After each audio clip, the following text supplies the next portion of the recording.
Welcome to another edition of What Keeps You Up at Night, the Life of an Entrepreneur. I am joined today by Amanda Kelly from Awake. She is one of the co-founders. And welcome. Thank you, Shauna. Thanks for having me. I'm going to let you explain what Awake is and what you do. Sure. At Awake, we are on a mission to help Canadians have greener options for end of life.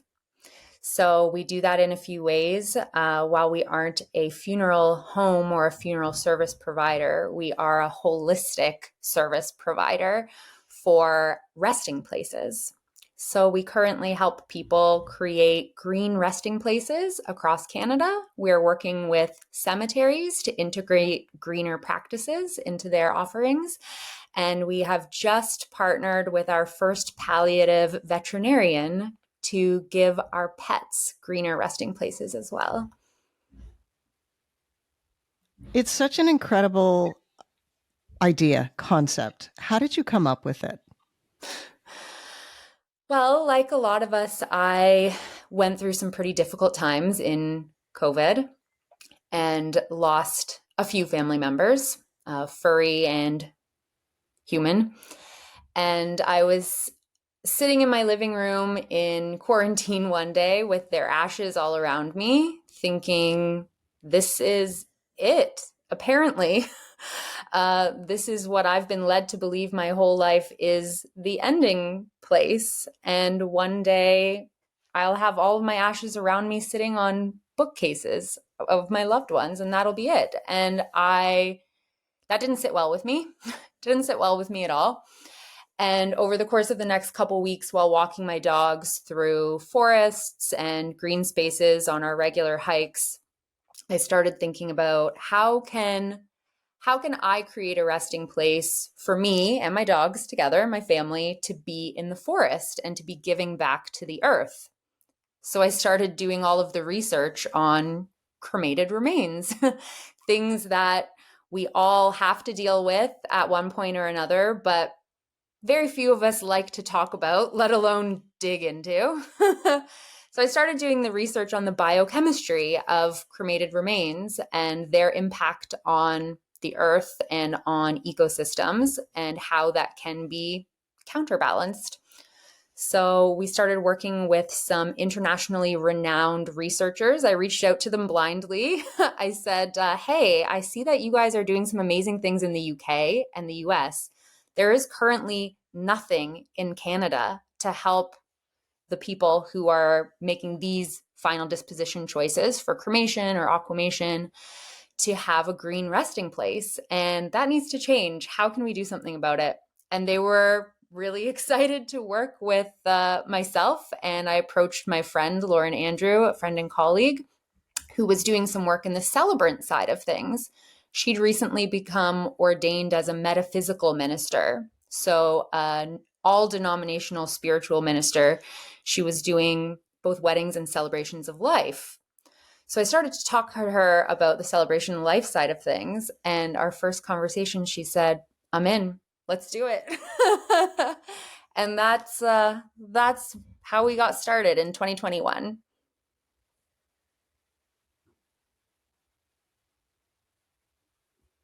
A lot of us are, and I include myself because I'm an older generation. I'm in my 50s, and I think I lean towards cremation.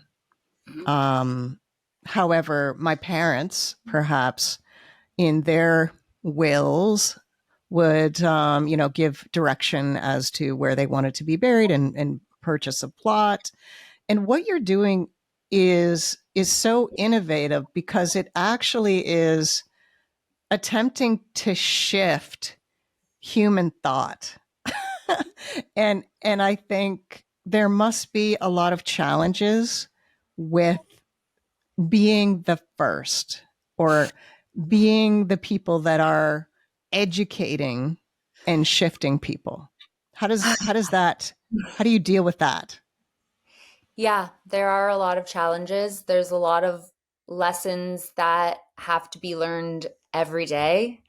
At this point, I did a pitch to a clean tech accelerator last week that's based out in BC. And one of the things that they had us do before the pitch was tally the number of customer development or customer interviews that we've had. And it's almost 200 at this point. So we've had a lot of conversations with a lot of people across Canada.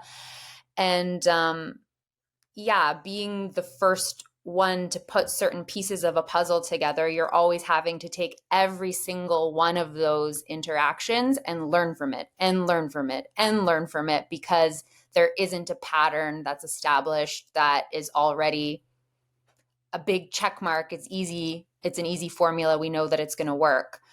So yeah, we're iterating all of the time in our messaging and in our instructions and in our communications with people, because we bring together empathy and science is essentially what we do. And we're always learning if there are certain people who are a lot heavier on the empathy side, clients, I mean, or organizations like cemeteries or veterinarian practices, or those who are heavier on the science side. And sometimes that is a demographic thing, like you mentioned, and sometimes it's a personal thing. So we're always having to evaluate our conversations and our marketing techniques. The other thing that's really interesting in our space is that we serve not only clients who are and families who are going through an end of life experience currently, but we also serve people who are planning ahead for themselves or for a family member, as well as those who have lost someone in the past. And maybe they have their husband's ashes from 5 years ago on the bedside table, and they're deciding it's time to return him to earth now. So yeah, there's lots of lessons learned and things that we need to figure out to make our path forward really clear. I think I heard or read in probably some of your marketing messaging that 3/4 of Canadians are choosing cremation, and was it 1 in 5 households actually have ashes or remains in them? Is that correct? Yes, those are some really interesting statistics. So currently, just under 75% of Canadians do choose to be cremated when our time comes at the end. That number is growing rapidly for pets as well, as we start to give our pets, impart to our pets some of the choices that we make for ourselves too. And that number has shifted drastically over the past number of decades since the 1980s and 1990s. Forecasted, it is continued to grow. More people are choosing to be cremated, and there's a few factors in that. Affordability is a major factor. The fact that for many of us, it has also just become tradition now. It is what our families have done for the most part, and we continue that tradition.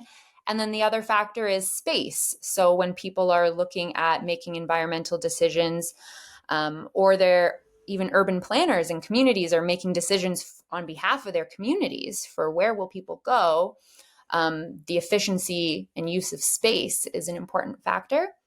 With all that said, we are seeing new technologies come to market that we haven't had options for before as Canadians. So aquamation is sometimes referred to as water-based cremation, and it is legal in Ontario at this point, just recently in BC. And I expect to see that start to shift across the other provinces in the country. Aquamation, similar to cremation, families come home at the end of the day with an urn. You wouldn't necessarily call them ashes because it's not a fire-based disposition, but there is an urn with cremains. So we work with those families as well. And then something that's been really all over the newsstands in the States is called green composting, body composting. Terramation is another word for it. And while that is not currently legalized in Canada at this point, I think it's very realistic to predict that within our lifetimes, within even the next decade, it will be. And so cremation, though, produces toxic chemicals. And so how does a wake come in, and like how do you work with what we already have, like a process that a lot of people are utilizing, and then how do you come in? To make it net neutral. Yeah. So climate change experts and eco advocates, their number one concern typically with cremation is around the greenhouse gas emissions. What a lot of people don't actually discuss or look into is the environmental impact of the actual ashes themselves, which are not ashes like we think of in a fireplace. They're from bone matter, actually. So the biochemistry of our ashes is very, very specific. In a number of ways, it actually more closely resembles bleach than it does ashes. So if we think about, would we pour a jug of bleach into the ground and expect a beautiful tree or a rose bush to grow in the backyard? No, we would not. So what we do, we have a patented soil blend that is essentially a hyperactive compost, a very, very specialized hyperactive compost. And what it does is it mixes with cremation ashes, it neutralizes the pH, dilutes the sodium, and infuses this particular blend of bacteria to start breaking down the ashes naturally so they can integrate into the environment, and the nutrients that are in our bone matter, like our calcium and magnesium and things like this, can actually give back to the earth and become bioavailable to the plant life and the ecosystem. That's incredible. And is that a process that you came up with, like that Awake came up with, or is that something that was already available in another country? Yes, so our colleagues in the States are the inventors. So they were one of those first people that I reached out to. Bob and Annette, they're from Let Your Love Grow is the slogan that they operate under in the States. And so I reached out to them. They are together a husband-wife team. He was a funeral director for 40 years. She was a pharmacist, very science-oriented. And their story was that when their little Dachshund passed away, they wanted to create a garden for her in the backyard. And they realized through personal experience that unfortunately, a healthy, living, thriving rose garden wasn't going to be feasible. And they made a personal mission of figuring out, with their many contacts in both of those industries, how to do that. So we are bringing their technology into Canada. We're expanding it. We're positioning it differently for Canadians because our market is different. And something that I find, you mentioned education earlier, and I find that Canadians, the ones that we speak to who are putting intentional thought into planning their own resting places or planning the resting places for their dearest loved ones, they really want to be informed citizens, the Canadians that I speak to. So people contact us all the time saying, I've done my research and this seems like you guys are the only option that actually addresses this. Or I've spoken to funeral homes and nobody's told me about this. So I've been looking at ABC. So education is a really important piece of what we do. And I think it's something that makes our Canadians really unique around the world too. I think, and you're right. I think, education is a big piece because people don't understand. People think, this is a major assumption on my part, but people are wanting to be, like you say, more eco-conscious, more, ashes to ashes, dust to dust, and onto dust, right? Like you want to return to the earth. If you feel a connection to the earth, if you feel a connection to nature, you naturally want your body to return, or the body of your pet or whomever. And so will we ever get to a place where cremation isn't the number one option? Like, would you advocate for a different process that is more eco-friendly you were mentioning about, natural cemeteries, and is that ultimately where we're going to go in the future? So it's a great question. And I will actually frame my response with a slightly different lens because for Lauren and I, Lauren's my co founder, for Lauren and I, the most important thing in having these conversations with families and Canadians and bringing to market the solutions that best fit them is first and foremost being respectful and accepting of what every individual person and family's cultural beliefs and spiritual beliefs are. Whether they're Orthodox or atheist, whether they're environmental or they're just looking for something that's the best fit for their whole family, or the first priority is affordability. So I think predicting ahead where the most popular choices might be, I foresee cremation being the number one disposition in Canada for quite a while. That said, at Awake, we're very committed to bringing to market ecological options for all Canadians, whatever our final choices on Earth are. And recognizing that there's a lot of different factors that go into that decision. And so sometimes people will ask me, what's better at the end of the day? Is it better? Is it greener to choose green burial or composting or aquamation or cremation?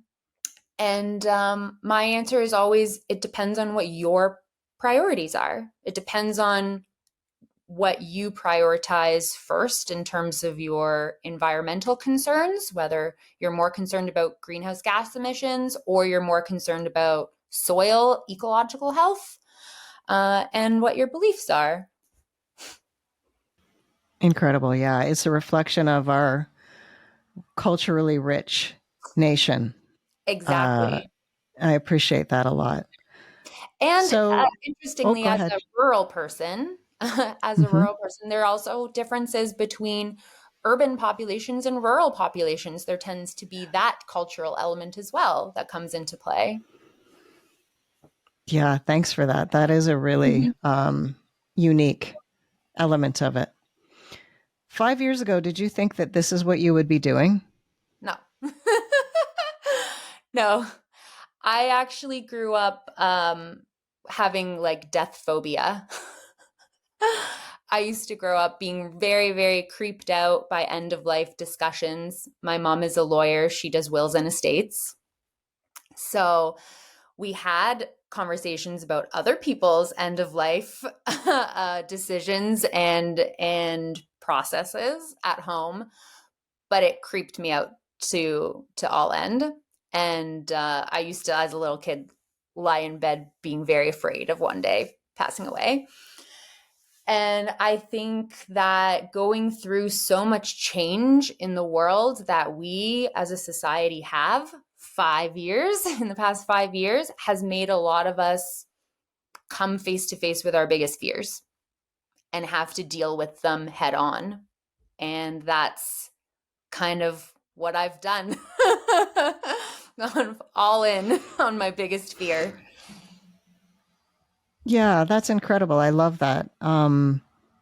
As an entrepreneur, what have been some of the biggest challenges both you and Lauren have faced? Yeah. Um, for me, they'll be a little bit different for both of us.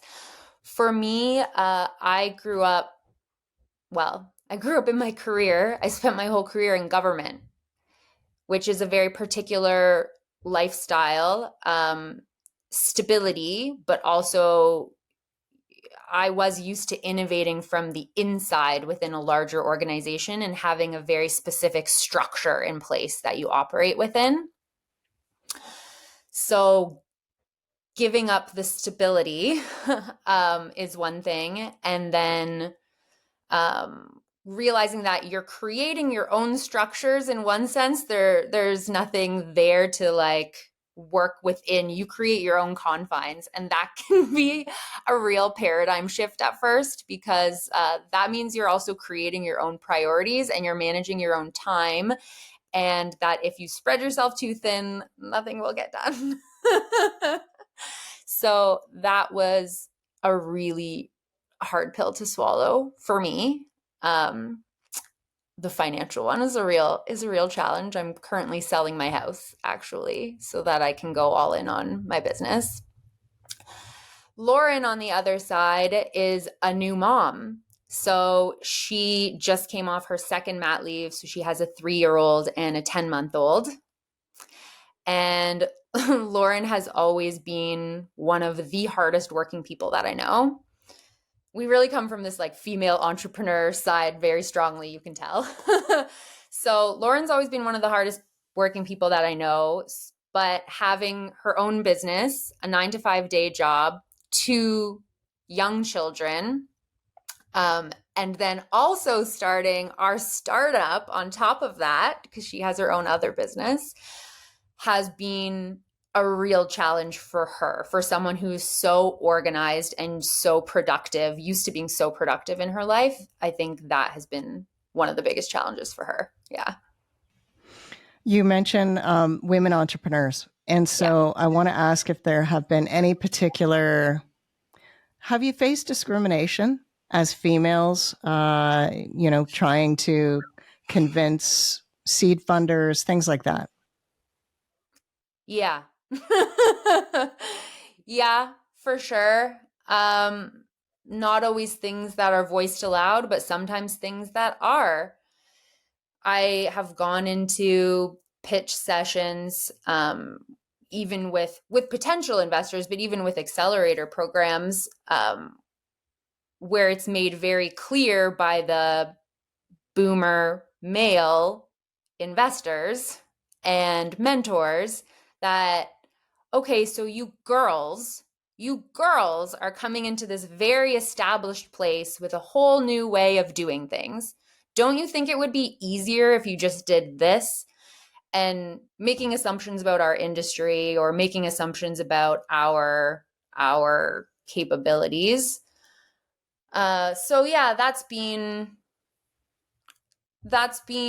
just an ongoing struggle, an ongoing challenge. I mean, we even hear it from clients, to be quite honest with you, or potential clients, because when people think of a funeral director, for example, there's a very specific picture that comes to mind.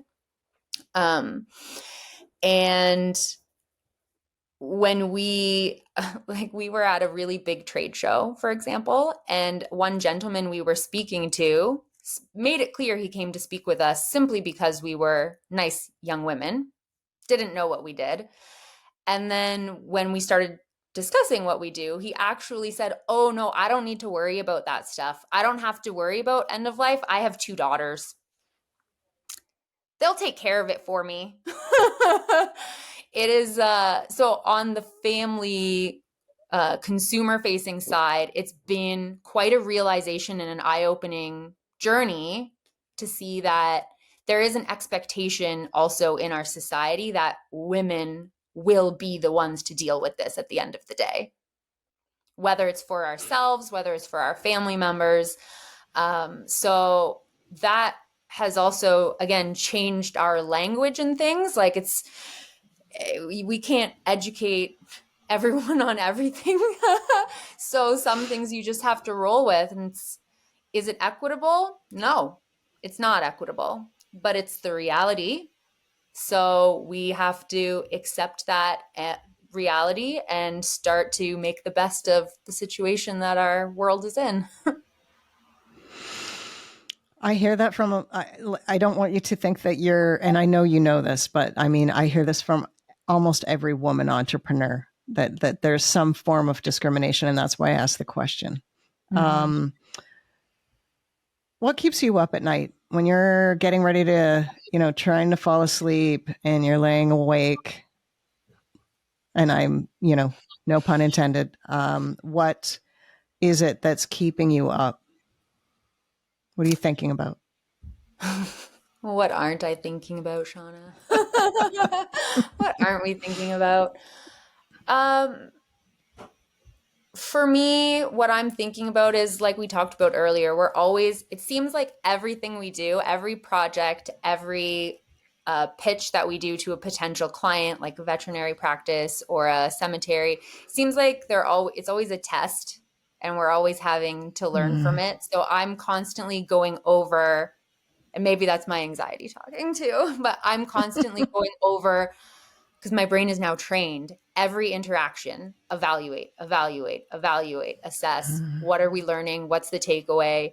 And it can be very overwhelming sometimes. It can be very overwhelming. But so that's what keeps me up at night is having to, I don't want to use the word second guess, but having to examine all of your decisions, all of everyone's reactions all of the time, because we don't have an easy, proven, existing model that we're just one product, we're going on the shelf at a big box store. We trust that model. It's just about scaling because we're doing things a bit more holistically. So yeah, that's the number one thing that keeps me up at night. The other, just in the back of my subconscious, I think, is how can we have such a massive fact in life? How can we have such a massive fact of we will all no longer be here one day? It's Yeah. just one of the only universal truths in the world as I see it, like gravity. How can we have such a massive fact that is still somehow so ignored and so overlooked and so discouraged from conversation? Because I actually find also, like you asked about discrimination, but I find even just being an entrepreneur in my industry, in the death industry, itself causes a lot of discrimination. So I had to create Mm. a business profile on LinkedIn for the first time. And you have to identify what category or what industry of a business that you're in. There is no death care, there's no afterlife, there's no funeral care, there's no cemetery. Like anything related to end of life or death is just often ignored in our society because it's unpleasant. But it's an unpleasant truth that we all have to somehow wrap our heads around one day. And to this point, not many people have wanted to help everyone do that. So yeah, that's another thing that keeps me up. I think there's like some degree of secrecy to it, and I think I have been present in a funeral director's office that is, giving you choices about what you're going to do with your loved one's body remains, all of those things, and it's kind of like, yeah, you, I think people feel like they are being, their grief is being taken advantage of. And Yep. so, because, oh, don't you want this for Sally, and I think all of us of a certain age have sat in those conversations. And then afterwards, you're like, somebody has to do something different. And so it's one of those elephants in the room that you don't, it's like planning your RSPs or, planning where you're going to live as you age. We forget about aging. In fact, we live in a society that frowns upon aging. And the challenges that you have in that industry, you have my deepest empathy, because it's a difficult thing to tackle. Like we were saying at the beginning, it's like changing people's mindset that is so ingrained. It's like a legacy mindset. So um, turning it a little bit, what has been the most gratifying? uh,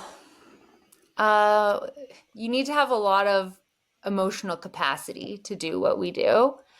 And the Mm. most gratifying times for me and for us on our team are working with families who find us because we don't really sell to people, to be honest. People make their decisions that they want something green and they find us. So when families find us and they share their story of their loved one and why this option, having these options, will give that person essentially a happy ending.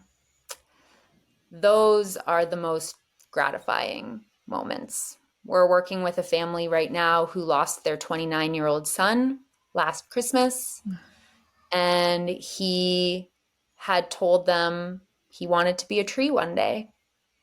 So we're working with them. We're actually planning a full big celebration of life and planting in their backyard with a red maple tree.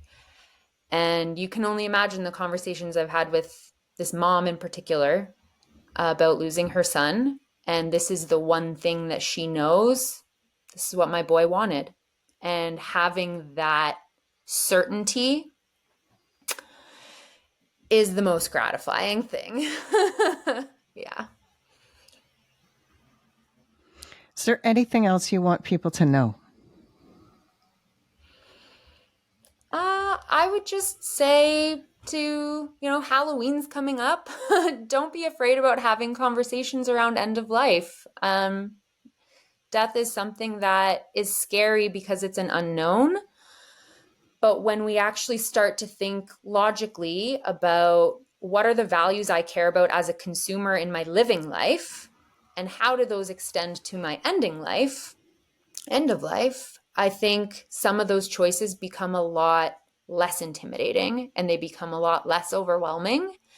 And I'm happy to have these conversations with people. There are death doulas now who are becoming more and more available. And there are people who are wanting to hold your hand through these conversations. And it's actually can be a lot more rewarding than you think to have a plan in place. Thank you so much, Amanda. I admire you and Lauren so much for tackling such an important and innovative project. I mean, business, growing it, shifting mindsets. It's really quite incredible. Thank you so much. Thank you, Shauna. It was so lovely to have this conversation.